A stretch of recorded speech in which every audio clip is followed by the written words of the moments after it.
If you're looking to build the next generation technology with embeddings and vector searches to search through all of the data that you have in your business or across other varieties of databases, what you want to do is generate the embeddings yourself locally. The alternative is using an API that has a price tag associated with it, right? You've got a price tag. And that's kind of off the OpenAI, for example, has an API for embedding. And there are also other vendors that provide pricing for you to leverage their API. There is another way, though. You don't have to use an API directly. You can use something open source. For example, you can use, there's a lot of embedding models that are available on the huggingface.co website.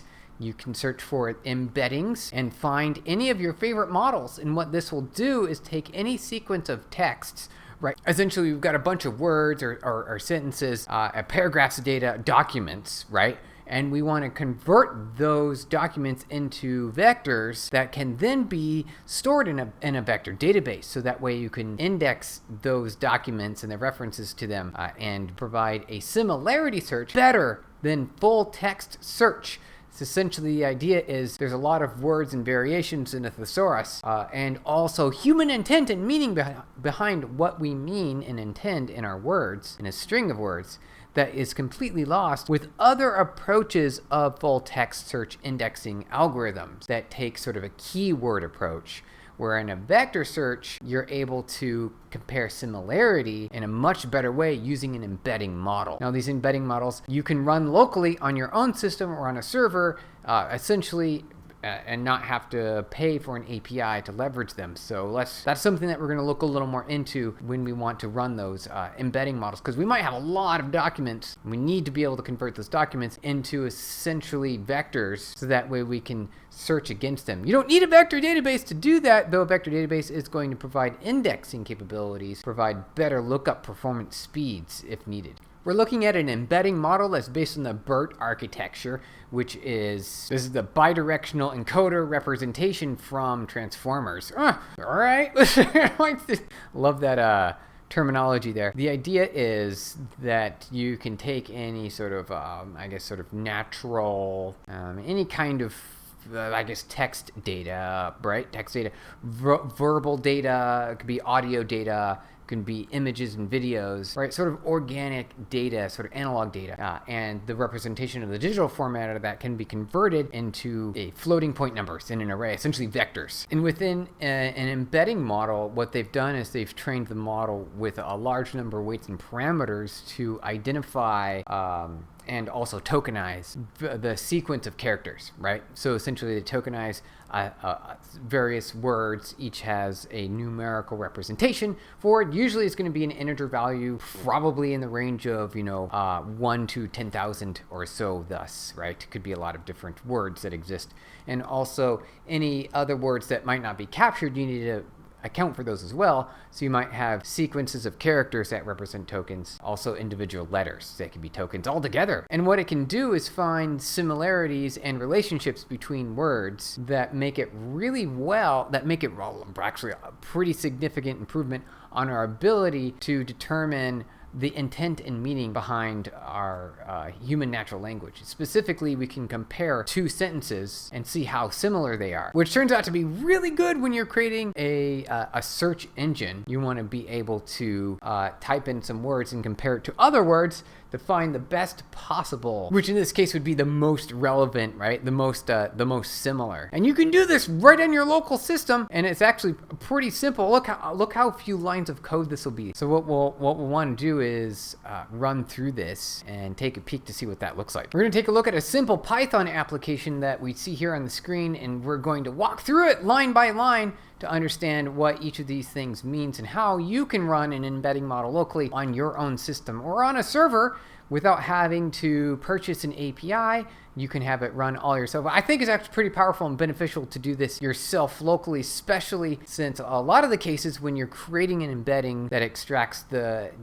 meaning or the intent behind a sentence, you're going to probably put in a lot of text data, right? You're probably going to put in documents or segments of documents to be able to throw into an embedding model, which gives you a vector output, and then you take those vectors, which is an array of floating point numbers, and you can store those into a database like Postgres or another dedicated vector database. You can then index using pgvector on Postgres all those floating point numbers in your array, so that way you can come back and compare to find and do a similarity search, even without having to worry about the database side of things. Even if you have, like, say, 10,000 or so documents, you don't really need a database. You can just run it locally here using simple Python code. Let's walk through the code really quick. First, here at the top, you need to make sure to install all the necessary dependencies. We have a transformers library, and then PyTorch you need to install as well. Then we can import the transformer AutoML model, and then NumPy as well. With NumPy, actually I don't know if we need NumPy, but you might as well add it in there. Grab a NumPy as well. The transformers library requires torch, right? libtorch or PyTorch essentially. Then we've got ourselves a defined function, the cosine similarity function. Oh, look how simple it is. Now, yeah, we are using NumPy here for this to do our dot product with this @ sign, and then this dot t will transpose the matrix to then calculate a dot product against A and B. So essentially two vectors, right? So we're gonna have two sentences. How is the weather today? What is the weather currently like are our two sentences. So that would be A and B. And then we can apply a normative function like cosine, which is a normative function that takes any input value of a number. It could be any number, right? In a memory, and it converts it into essentially a direction, right? Anywhere between -1 and +1, and that's cosine, and that would be a normative function. So here is look how simple. It's a one-liner. It's beautiful. I love it. And then you can import any embedding model that you desire using the AutoML, which is a great a Python library that makes it really simple to import any, and this will likely download from Hugging Face. You can get any of these models. There's so many different models that are available to you at your fingertips. Actually, my favorite thing is going to huggingface.co, click on models here, and this will take you into a list of all the models. So this is every AI model possible. The ones that we are interested in are the embedding models. We want embedding. So you type in embedding and you get a bunch of embedding models, all with varieties of intent and performance depending on some even language, right? So we get Mandarin here. You get English, Spanish, German. So you get different languages that are optimized. And so you target the language that you're interested in. What's the source language of all the documents that you're vectorizing? You simply place in the model here that you're interested in, and then it loads in. And if the model's not loaded locally in your system, it'll download it and cache it for later. Then you can just use the models directly. Just say model.encode, pass in an array, and it will vectorize the data and provide you the vectors. I'm actually kind of curious. It's going to be a bunch of numbers. We're going to take a quick peek at some of those numbers here really quick. Let's just see the whole embeddings output. So I've named my Python file embeddings.py just for fun, and I'll run it. And as you can see, the output is actually pretty straightforward. So we get ourselves two vectors, right? So one-dimensional vectors with a whole bunch of floating point numbers in. And these are essentially coordinates in a large matrix high-dimensional setup that maintains meaning of intent and understanding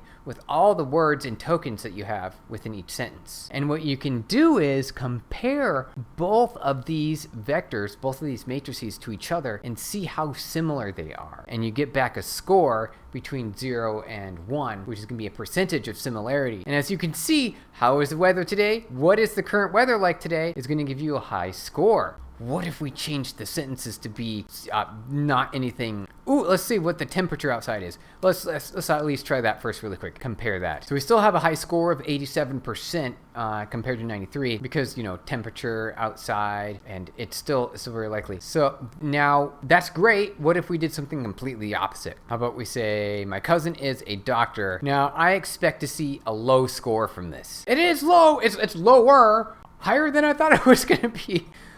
In the case where we are sorting over a large amount of volume of text and data, you will be able to sort by similarity. And this similarity sort, you'll get the highest ranking, the closest to the top.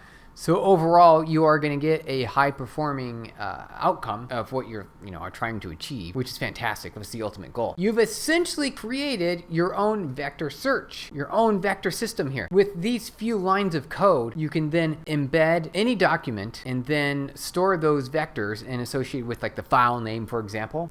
and then create a whole bunch of vectors and the file name associated with it, store that, maybe store that in a text file or database, and then anytime you want to run a search against it, you can do a simple naive comparison running you only have to embed once, run the embedding model once to get your prompt, right? Your search, what's your search going to be, and then compare it to all those vectors using this cosine sim, and then sort by the highest ranking value. And you've done it. You've done your own vector search. It's really simple, and you've run it locally here yourself without having to leverage an API, which means that you can perform all of this very quickly, and especially if you have a large number of documents, you can really easily run your vectors and store them in a big batch.